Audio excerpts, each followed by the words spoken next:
E aí, pessoal, beleza? Então hoje vai sair vídeo extra no canal, né? Porque agora eu tô fazendo vídeos terças, quintas e sábados, né? Às 9 horas da manhã, mas como ontem nós tivemos IBAN Japeri, e muitos dos inscritos no canal fizeram essa prova, e também eu tive um preparatório, né, da IBAN. Então, hoje eu estou lançando aqui a correção e análise da prova desse concurso que aconteceu ontem, né?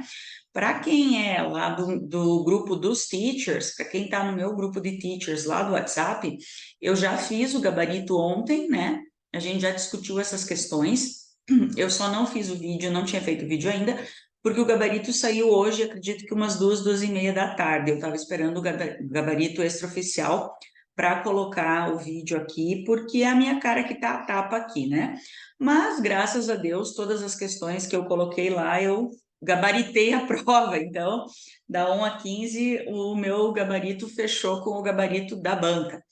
Então, eu vou fazer o vídeo aqui, mesmo que seja com o gabarito extraoficial, né? As minhas questões fecharam.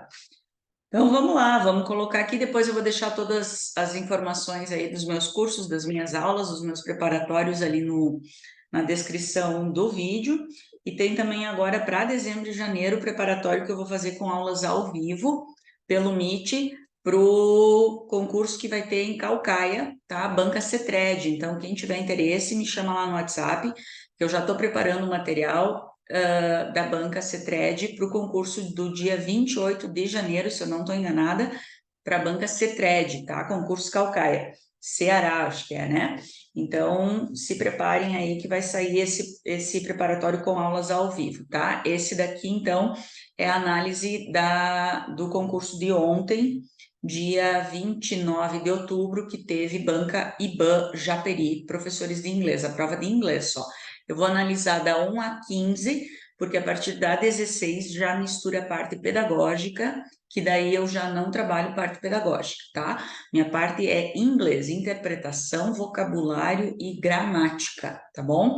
Então, como eu falei, já para quem está lá no grupo dos teachers, eu já fiz o gabarito ontem com eles, depois que eles chegaram da prova, eles já me mandaram a prova lá no WhatsApp e eu já fiz o gabarito para eles rapidinho e as minhas questões estavam todas certas. Já estou ficando craque na IBAN, tá bom? A IBAN já estou matando a pau, tá? Então vamos lá. Aqui o texto fala então sobre as 5 qualidades, né, observadas nos professores que são considerados bons professores, né? Então, rapidinho aqui, vamos passar pelo texto, né?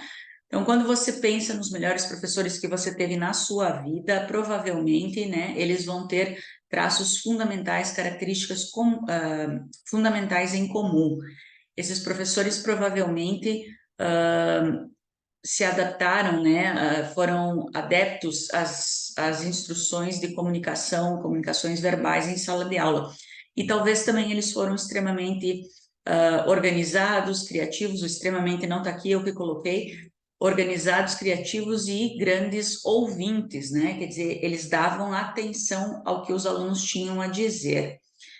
We've come to expect these competencies from the educators. Nós esperamos essas competências dos educadores nas nossas vidas, mas quando isso se refere a verdadeiros professores que se destacam, né? Aqueles que ultrapassam os limites, que fazem, que trazem ou como é que a gente diz?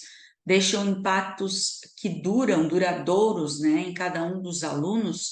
O que torna eles assim? O que torna eles pessoas que se destacam, né?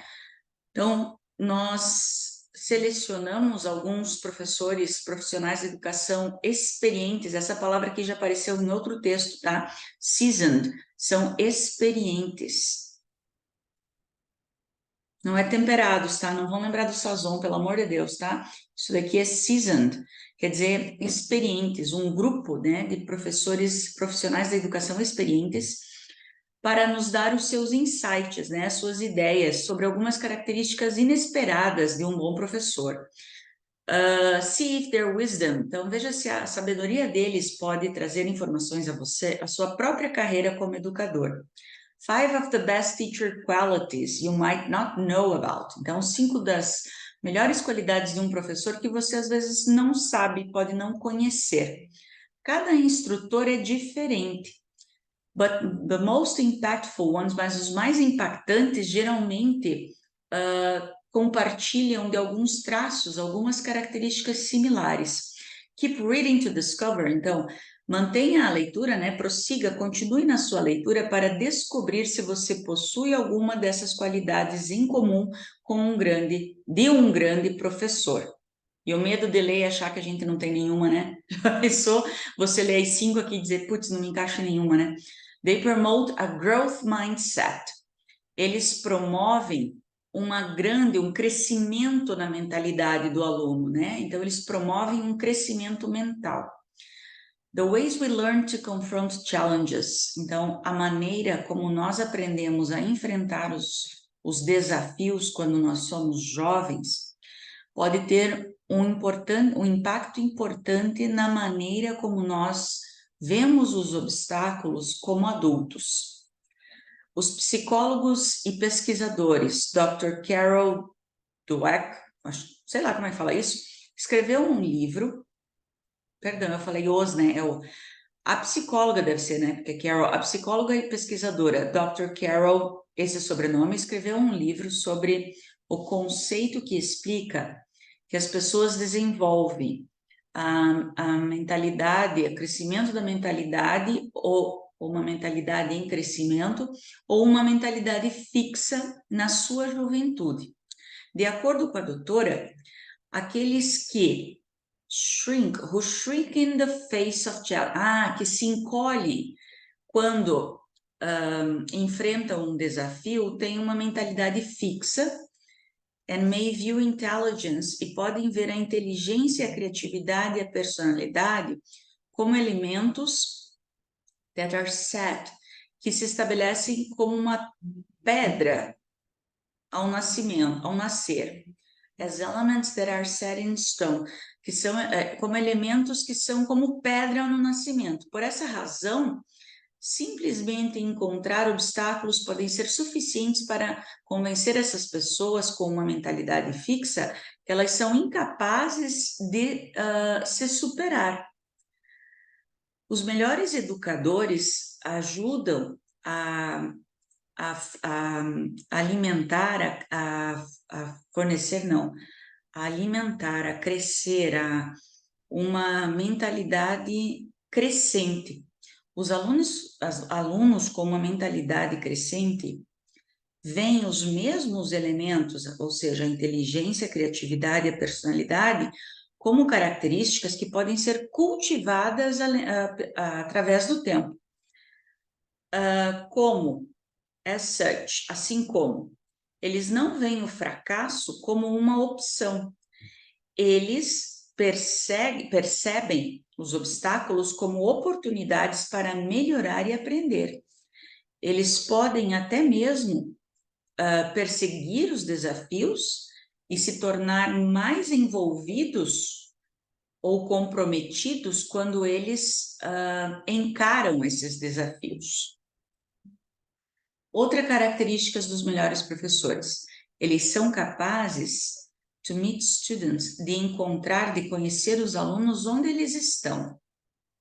Eu acredito que seria... Bom, vamos ver aqui a explicação. Cada aluno é diferente e os professores precisam adaptar-se, acomodar a isso. Isso é algo que Steve Sontag, um professor de meio período nessa escola aqui, e tutor de inglês e espanhol para essa escola, se sente fortemente atraído. E, além disso, to fundamentals like, para fundamentos como encorajar continuamente os alunos e, tipo, como é que a gente diz? Praising. Me fugiu o praising. Peraí, só um pouquinho que já vem na memória. É você motivá-los. regularmente para as suas conquistas, ele enfatiza a importância de ensinar para níveis diferentes, ensinar níveis diferentes dentro da mesma sala de aula. Ele explica que professores efetivos, não é efetivos, eficientes, entenderão que os seus alunos aprendem naturalmente em ritmos variados e que ser flexível é a chave, é o segredo, né? Os professores precisam ser pacientes porque todos os alunos não aprendem necessariamente com a mesma rapidez a primeira vez que eles são introduzidos a uma nova informação, ele explica. Isso a gente sabe, né? Terceira característica, eles entendem a importância de ensinar cross-curricular, é a interdisciplinaridade. Quando se refere ao ensino eficaz, a Universidade Global de Massachusetts, o professor de educação da Universidade Global de Massachusetts, a doutora, né, a professora Kimberly Green, afirma, ela é contra, no caso, a tendência natural que muitos de nós têm de ensinar matérias, subjects, né? São matérias diferentes. Ela diz que os alunos precisam, viewing everything, student says viewing everything, students need to learn as separate. Ter essa visão de que os alunos precisam aprender tudo separadamente, com disciplinas não relacionadas, é contraintuitivo a como as coisas são hoje em dia. Como as coisas são na verdade, né? Verdadeiramente, na realidade, no mundo de hoje, no mundo real. E que os grandes professores percebem isso. A Kimberly acredita que a interdisciplinaridade ensina a estar ou melhor, o ensino interdisciplinar, olha como a gente tem que prestar atenção na ordem das palavras para traduzir um texto. Ela acredita que o ensino interdisciplinar deve estar entre as qualidades do melhor professor, especialmente com alunos novos, jovens. Ela explica que developmentally, como é que eu vou traduzir isso?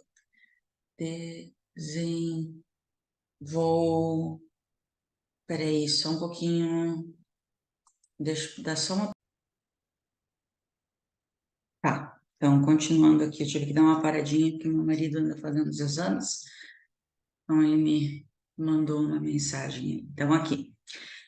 Ela explica que, já aproveitei para procurar aqui, em termos de desenvolvimento, as crianças mais jovens estão constantemente tentando dar sentido, né, ao mundo ao redor delas. E ela continua dizendo, infundindo, né, qualquer tópico em particular de estudo com outro, quer dizer, fundindo, né, juntando, né, qualquer tópico com outro, nós damos aos alunos uma oportunidade maior de fazer conexões genuínas às experiências vividas autenticamente por eles, né?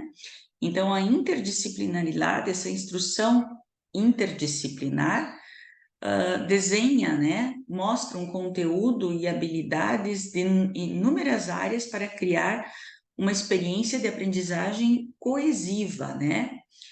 Isso pode ajudar os alunos a aprender a conectar ou como conectar o que eles sabem com o que eles estão aprendendo, uma habilidade que tem se tornado incrivelmente ou cada vez mais importante. De fato, né, a instrução, o ensino interdisciplinar está no centro dos padrões, né, de ensino comum do Estado, como um conjunto de padrões acadêmicos de alta qualidade para os programas de educação, como os da Universidade Global de Massachusetts, alinhados com os seus objetivos, de acordo com a doutora Greene, né? Matemática, História, Ciência e Literatura são uma linda combinação entre eles, né? Entre todos eles. Isso nos leva a uma unmitigated, quer dizer, um valor absoluto do ensino interdisciplinar. A quarta qualidade. They are committed to lifelong learning, quer dizer, eles estão comprometidos com uma aprendizagem eterna, né? Na vida toda. Learning how to be a good teacher is a lifelong commitment. Então, aprender como ser um bom professor é um compromisso eterno, da vida toda. Quando os professores improve upon their practice, quando eles melhoram, né? Quando eles se aprimoram a sua prática, quando eles aprimoram a sua prática com novas aprendizagens e habilidades baseadas nas suas melhores práticas, os student achievement will, quer dizer, a melhora dos alunos will inevitably, quer dizer, inevitavelmente vai melhorar, né? Falta palavras, né? Incrível como eu não tenho palavra em português, eu tenho em inglês, eu não tenho em português. A melhora, não, a absorção é feio, né? O aluno não é esponja, né, Silvia? Mas, enfim, o aprimoramento dos alunos, né? A aprendizagem dos alunos vai inevitavelmente melhorar também, né? É o que diz a Érica, diretora do K12. K12 é todo o ensino fundamental, tá? Da Universidade de Massachusetts, de educação, Extended Education. Ela acrescenta, educação continuada ajuda os professores a completar, a derrubar, a eliminar as barreiras e os desafios que os alunos enfrentam e criam num ambiente que apoia todos os estilos de aprendizagem. Desenvolvimento profissional, a opção por desenvolvimento profissional dos educadores pode incluir participar de workshops, seminários, né? Também seguir certificações adicionais e se matricular em programas de graus, né? Quer dizer, ir avançando, né? Ali com graus, colação de graus, coisa assim, né? Graduações. Ela também aconselha que você adquirir novas habilidades e entender que é importante, né? Que isso é importante, but so is, mas também é a reflexão, o lado reflexivo disso tudo, né? Que a sua que o correr atrás de um melhoramento contínuo pode ser também útil, a questão de você convidar um colega ou um mentor a observar e oferecer sugestões ao seu trabalho, né? E os professores que se destacam, the teachers who stand out to me, quer dizer, os professores que se destacam são aqueles que sempre estão dispostos a dizer, I still have work to do, eu ainda tenho trabalho a fazer, I still have something to learn, eu ainda tenho algo a aprender. If a teacher is in discovery mode, se um professor está no modo descoberta, isso pode ser contagioso, né? É verdade. E a quinta característica, they have a future forward outlook. Eles sempre têm uma meta, um futuro em frente. Um amplo tempo para gastar na indústria da educação possibilita, né, Dr. Keith Larrick, um catedrático, né, da Universidade de Massachusetts, a pesquisa toda é Massachusetts, né? E um líder no programa organizacional, no programa, ele é PhD, Doctor in Education, né? No programa de liderança organizacional, a focar e examinar a educação numa maior figura, né? We have been making incredibly slow, frustrating progress. Nós temos feito um progresso frustrante e incrivelmente lento, ele diz, né, na indústria de maneira geral. As coisas estão sendo feitas que nós fazíamos há 15 anos atrás, ainda estão sendo feitas dessa maneira. Nós estamos ainda amarrados aos livros didáticos, né? Então, essa questão de você pensar para frente é uma das razões que o Dr. Larek tem sido o pivô central desse projeto do programa da Universidade de Massachusetts, né, envolvendo tecnologia, por exemplo, que é algo que ele acha que tem que ser incorporado pesadamente em cada escola, distrito, universidade e faculdade. This is true even for students. Isso é verdade até mesmo para os alunos que estão entrando no jardim de infância. Para eles, a palavra escrita é muito lenta.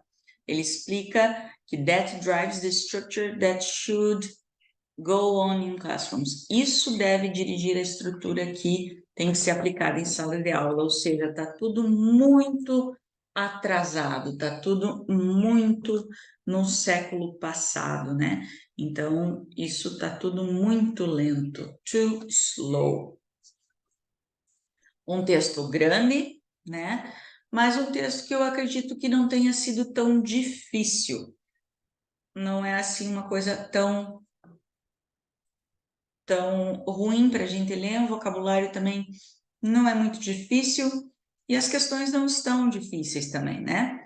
Vamos lá, questão 1. The correct fact presented in the introduction of the text. Então, aqui ontem nós tivemos uma dúvida, né? Lá no grupo, a gente estava, quando eu fiz o gabarito para eles, que eles me perguntaram, essa questão aqui nós ficamos na dúvida entre a letra B e a letra C. Até eu coloquei para eles, o que se entende por introduction of the text, né? The correct fact presented in the introduction of the text. Bom, aqui depende do que você entende por introduction. Eu coloquei para eles, eu assinalaria a B, porque diz assim, ó, o fato apresentado na introdução do texto. Introdução do texto, para mim, é o primeiro parágrafo, né? Então, se você considerar o primeiro parágrafo, até vou grifar aqui, ó. Se você considera o primeiro parágrafo como a introdução do texto, o fato que se coloca ali é que os grandes professores são organizados, criativos e great listeners. Agora, se você considerar até o segundo parágrafo, já tem outra informação, né? Mas eles consideraram o primeiro parágrafo. Então, o primeiro parágrafo do texto é a introdução. Então, a introdução do texto é o primeiro parágrafo. Educators are also expected to be exceptionally organized, creative and attentive listeners. Então, essa é a resposta. Até eu coloquei lá no gabarito, eu disse, olha, se eles considerarem até o segundo, a gente pode considerar a letra C, mas se for só o primeiro parágrafo, a letra B. Então, letra B é a resposta. Questão 2. According to the text, students with a growth mindset. Então, alunos que têm uma mentalidade em crescimento, eles vão considerar obstáculos intransponíveis e a falha inevitável? Não. Eles vão evitar os obstáculos? Não. Eles acreditam que a falha é a única maneira de conseguir, de ter sucesso? Não. Eles vão ver os obstáculos como oportunidades para melhorar e aprender, e eles vão continuar buscando os seus desafios? Sim. Isso está aqui, quer ver? Ó, vamos voltar lá. Eu sei que tem que voltar e mostrar, né? Então, vamos grifar aí onde é que está. Aqui, ó. Está aqui na primeira qualidade. For this reason... Ó, students with growth mindsets view the same elements. Tararara. They don't see, they perceive obstacles as opportunities to improve and learn. They may even pursue challenges and become more engaged with facing them. Então, tá aqui. The option that best represents Dr. Kimberly Green's perspective on teaching, as mentioned in the text. Bom, primeiro nós temos que lembrar o que a Dr. Kimberly Greens falou. Então, nós temos que voltar lá no texto, achar a Dr. Kimberly. Dr. Kimberly está aqui, ó. Sobre o que ela fala. Ela fala da interdisciplinaridade, tá? Então, ela fala que a gente tem que ensinar tudo interligado, né? Ó, ela fala que ela acredita que o ensino tem que estar entre as qualidades de um melhor professor, e isso dá ao aluno uma ótima oportunidade de fazer conexões genuínas. Então, tem que ensinar tudo interligado, né? Interligado. Então, ela acredita que os alunos devem aprender separadamente? Não. Ela acha que as crianças deveriam ser expostas a múltiplas matérias? Não. Ela enfatiza a importância da cross-curricular teaching, é o que ela mais falou ali, né? Ela acredita no Common Core State Standard not effective? Não, pelo contrário, né? Ela defendeu isso. It's important to consider that if the teachers improve their practice with new knowledge and skills, student achievement will... É aquela frase que eu me perdi, né? Na hora de traduzir do achievement aqui. Aqui, ó. Aqui, ó. New knowledge and skills based upon best practice, students' achievement will inevitably increase. Tá aqui, ó, a frase tirada do texto. If the teachers improve their practice with new knowledge and skills, students' achievement will inevitably increase. A frase está tirada do texto. É só copiar. Não mudou nada. Eu não, sinceramente, essa questão aqui é copia e cola, tá? Copia e cola do texto. Aqui começa a parte de gramática. Aqui começa a minha praia. Essas contextualizações aqui de questão, isso aqui para mim é só para atrapalhar, tá? Cuida, cara. Cuida que isso aqui é só para explicar para que serve a coisa, mas só para atrapalhar. Olha aqui, ó. We use reported speech when we want to talk what someone said. We usually use a reporting verb and then change the tense of what was actually said in direct speech. Blá, blá, blá, blá. Não ajudou em nada, tá? Aqui tá o que você tem que cuidar. Teachers need to be patient because all students don't necessarily learn as quickly the first time they are introduced to new information. Aqui está a frase que você tem que passar para o reported speech. The correct changes using the reporting verb in the past tense. Daí vai começar com some tags, playing that, appear in. Então, você tem que passar isso daqui para o past, isso daqui para o past. Se você tem, no reported speech, a gente sempre vai passar por um tempo para um tempo passado, tá? Se você tem simple present, você passa para o simple past. Então, aqui vai ficar needed. E aqui, se você tem don't, você vai passar para didn't. Isso é o que você vai ter que procurar. Então, a primeira coisa mais fácil que é fazer é procurar no lugar de don't, achar o didn't. Students didn't, não é wouldn't. Students did not. Students didn't. Students haven't, não. Então, já eliminei B e A. Aqui eu tenho need, vai ficar needed. Então, tenho só B e C para olhar. Would need, não. Needed, é essa aqui. Como eu tenho só essas duas, só essa daqui, não preciso nem olhar. Se eu tivesse duas iguais, eu teria que procurar algumas outras pistas, tá? This leads us into the unmitigated value of cross-curricular learning. Não entendi esse third quality.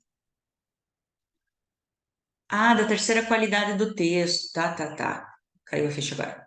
A palavra que poderia substituir unmitigated without changing its meaning is. Bom, unmitigated, para quem não conhece, é absoluto. Vocabulário, tá? B. Não tem explicação, é vocabulário. Essas aqui já não são relacionadas com o texto, tá?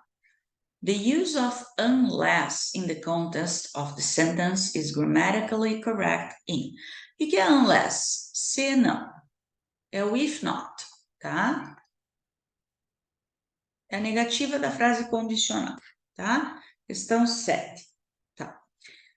I'm taking an umbrella unless it rain later. O que eu tenho que cuidar aqui? Os tempos, né? Eu tenho questões aqui, eu tenho frases condicionais. Então, taking com simple past não dá certo. Simple past com simple present não dá certo. Simple past com will não dá certo. Will com there is dá certo. É o first conditional, ó. Tá? Então, tá certo aqui. Aqui é a questão dos conditionals, tá? A mesma coisa, é os mesmos tempos aqui, ó. Você tem que avaliar quais são os tempos do first conditional, second conditional e third conditional. There are many possible sequences of tense in the conditional tenses, a mesma coisa. O correto aqui vai ser o quê? Ah, aqui, ó, a frase correta, completely hypothetical. Hypothetical. Essa frase aqui também gerou discussão lá na turma, lá no grupo. Por quê?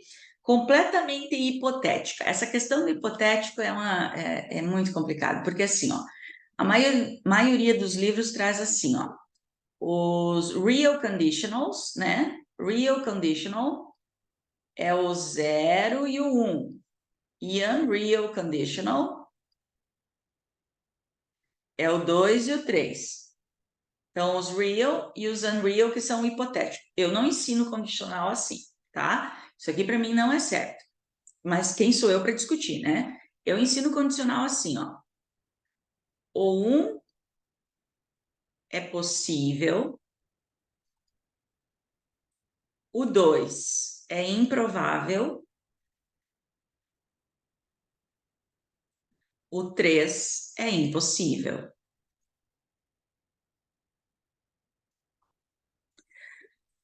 O que é uma coisa possível? É uma coisa que vai acontecer. Se você me convidar, eu vou à festa.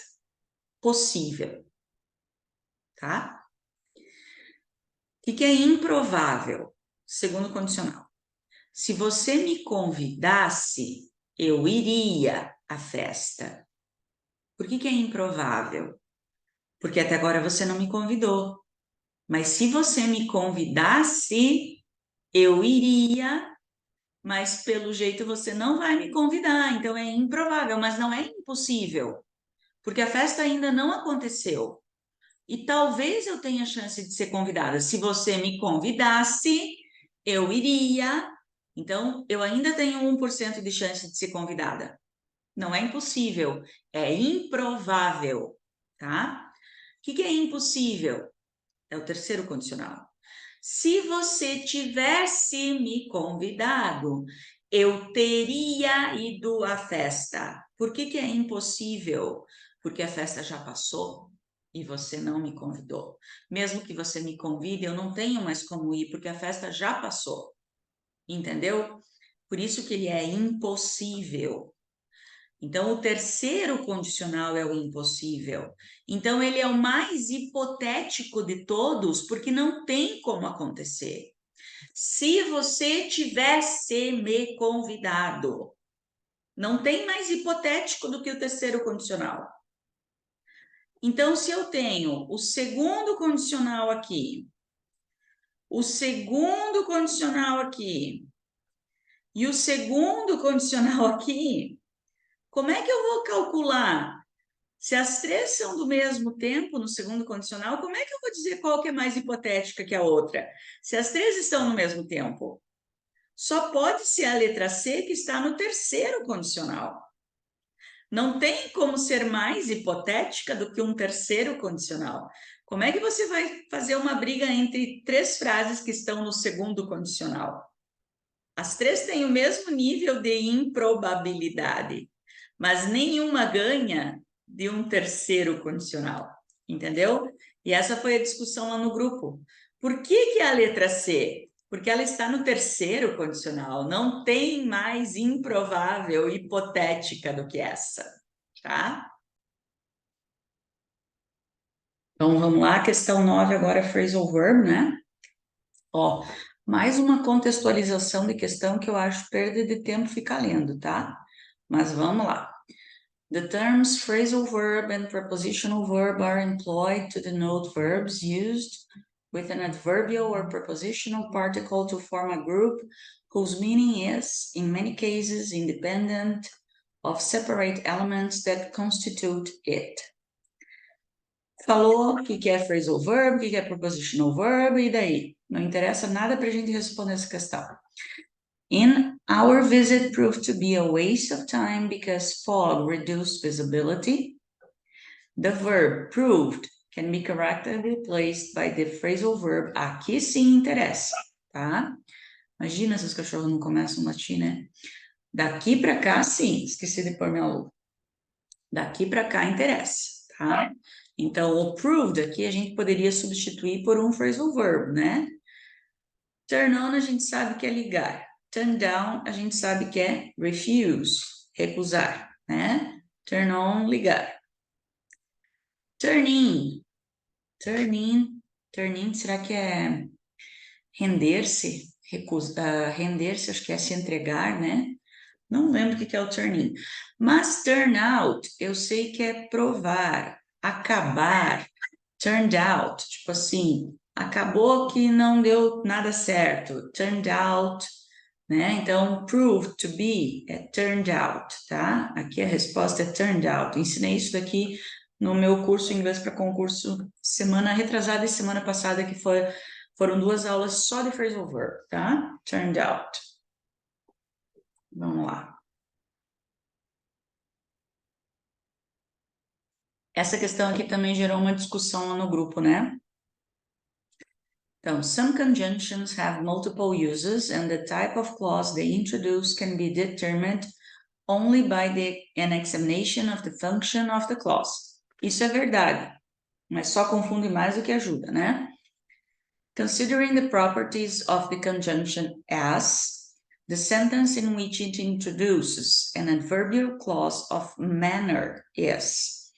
Então, a frase que o as aqui está introduzindo, uma locução adverbial, perdão, uma oração adverbial de modo é, bom, de modo, veja bem, he can speak English as well as he writes it. Aqui foi a questão da discussão, por quê? Se eu tenho as well as, gente, aqui eu tô falando só de um as, tá? Aqui apareceu 2. Se eu tenho 2, quando eu uso as well as, tá? Isso daqui é uma conjunção que tem o sentido de adição ou de comparação. Muito mais de adição do que de comparação, tá? É muito mais usada como adição, mas em alguns casos de comparação. Muito difícil ser de modo, muito difícil. Então, cuidem, tá? Ele não consegue falar inglês tão bem quanto ele escreve. Isso daqui é comparação, não é modo, tá? Você pode até interpretar ou traduzir da mesma maneira que ele escreve, do mesmo modo que ele escreve. Continua sendo comparação. Não é porque você está traduzindo como da mesma maneira que ele escreve ou do mesmo modo que ele escreve que passa a ser advérbio de modo. Não, é uma comparação, tá? Então, aqui confundiu muita gente foi na letra A por causa disso. Mas, para começar, eu só posso ter um as. Eu não posso ter as well as. Isso aqui já foge da conjunção as, tá? Aqui, ó, he did his work as his employer had instructed. Ele fez o trabalho dele como o patrão tinha instruído. Da maneira que o patrão instruiu, do modo como o patrão instruiu. Aqui sim é modo. Aqui é uma oração adverbial de modo. Por que é uma oração adverbial de modo? Porque está falando da maneira como ele fez, que é a maneira como o patrão dele instruiu, e eu tenho sujeito e eu tenho verbo, é uma oração completa, tá? Então, realmente aqui é a letra B. Por que aqui não é? he decided to spend his holiday in Austria as he had never been there before. Aqui é o quê? Aqui é motivo, aqui é reason. Como ele nunca tinha ido para lá antes. É um motivo, é uma razão. Por que que ele resolveu ir lá? Aqui está como because.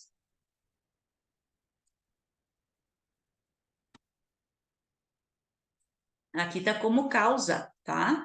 Por isso que não pode ser. Aqui na C, ele está como causa, tá? Por isso que não pode ser de modo. Por que que ele resolveu ir para a Áustria? Porque ele nunca tinha ido para lá antes. Razão, motivo, causa. As he was posting the parcel, he suddenly realized that he hadn't written the correct address. As he was posting. Quando ele estava postando. Tempo. Quando que aconteceu? Quando ele estava postando. When. Tá? Ou até mesmo while. Tá? Então, a única aqui que é modo é a letra B. 11. Relative clauses. Relative clauses. Vocês têm que aprender, gente, a identificar as estruturas, as funções. Sabe o que que acontece? Que eu falo muito nos meus cursos, quando a gente está estudando isso, nos meus cursos de inglês para concurso. Eu vou dizer o problema, o erro que vocês cometem. Talvez isso não seja problema, não seja erro, mas é o que acontece. A primeira coisa que vocês fazem é o quê? Traduzir. E a segunda coisa que vocês fazem é o quê? Comparar com o português, tá? Isso não é português, gente, isso é inglês, tá? Vocês não podem pensar comparando com o português, vocês têm que pensar no inglês. Qual que é a regra do inglês? Vocês não estão fazendo uma prova em português, isso daqui é uma prova em inglês. O que eu escuto muito dos alunos que fazem os cursos comigo é assim, não, mas no português, gente, isso aqui não é português. Quando a gente estava estudando as adverbial clauses, ou as adverbial phrases, ou as adjective phrases. Não, teacher, mas se você traduzir... Mas quem disse que é para traduzir? Não, teacher, mas no português... Mas isso aqui não é português, isso aqui é inglês. Entendeu? Então, vocês não podem pensar, ah, não, mas no português é assim. Mas isso aqui não é português, isso aqui é inglês. Você tem que pensar em inglês. Como é que é a regra em inglês? Não é porque a regra é no português que é assim, que do inglês é igual, são idiomas diferentes, entendeu? Então, você não pode pensar no português, você não pode pensar na regra do português. Quer ver aqui, ó, é a mesma coisa. Ó, relative clauses are common in both spoken and written languages. The use of which and who in a non-defined relative clauses appears in... Então, aqui, qual que é a regra aqui para usar o which e who? Ah, who é para pessoas, o which é para coisas. Mas o que que eu estou pedindo aqui, ó? O que que o enunciado quer? Ele quer uma non-defining relative clause. O que que é uma non-defining relative clause?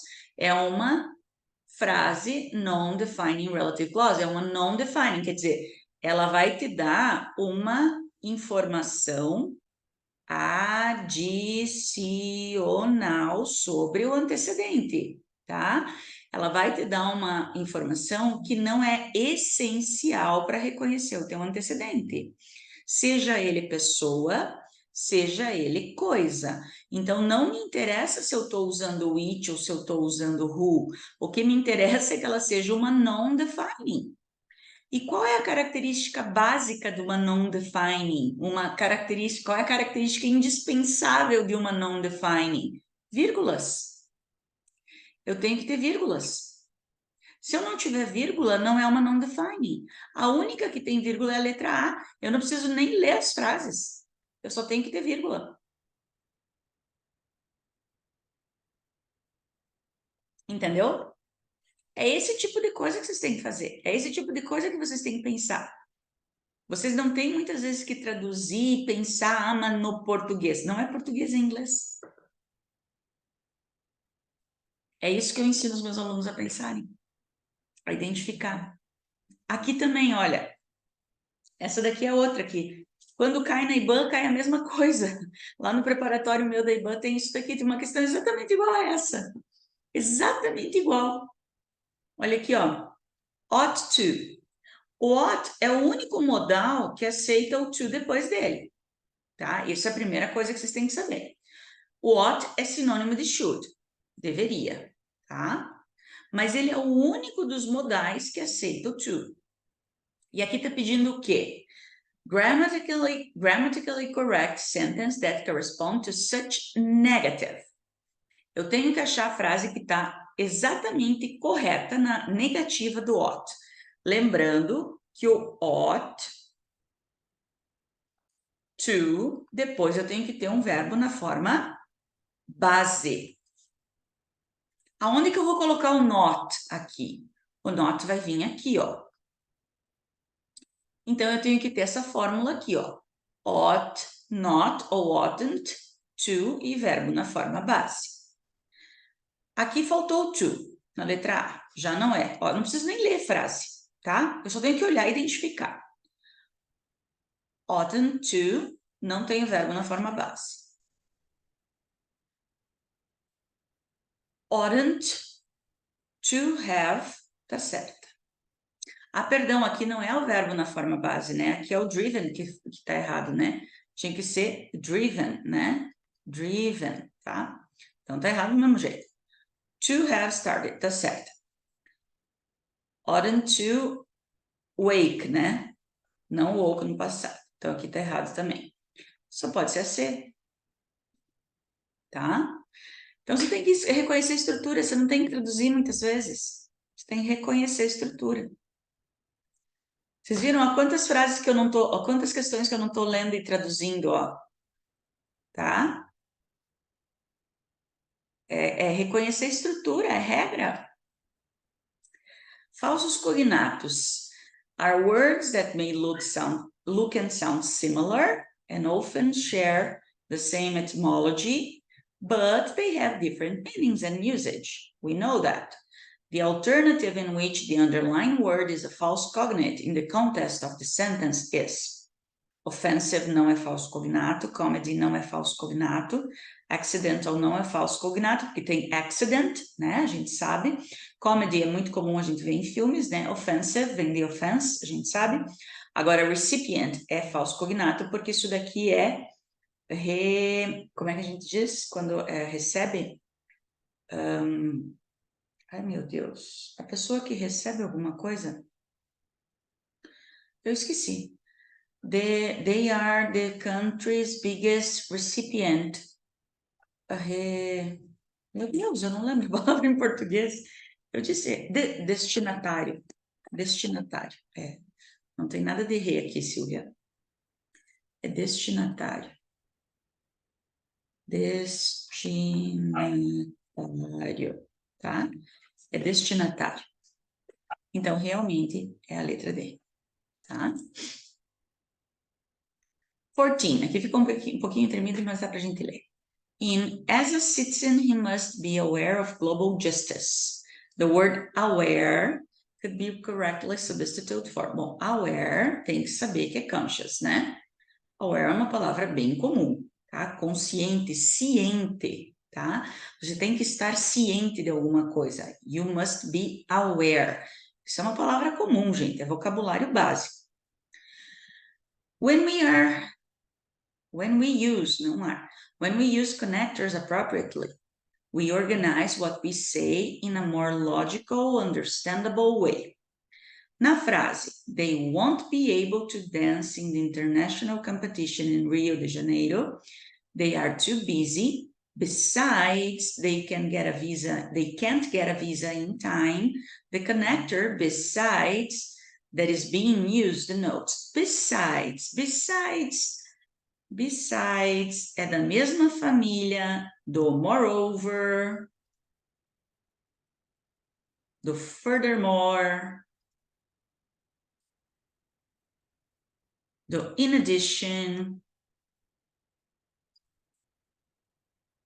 E é tudo da mesma família do and.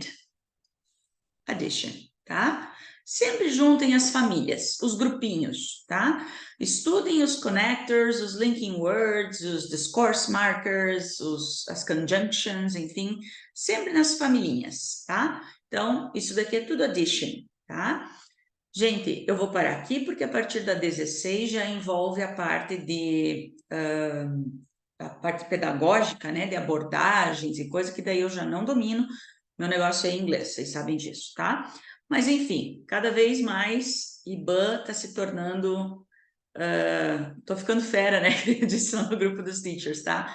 Graças a Deus, o meu gabarito estava bem certinho com o que foi divulgado hoje aí pela banca. Então, assim, ó, meu preparatório lá da banca IBAN tá ainda lá, tá? Para quem tiver interesse para os próximos concursos aí, os editais são os mesmos, cara. Então, tá valendo o mesmo preparatório. Vou deixar o link aí para quem quiser comprar, tá lá na plataforma da Eduz, tá?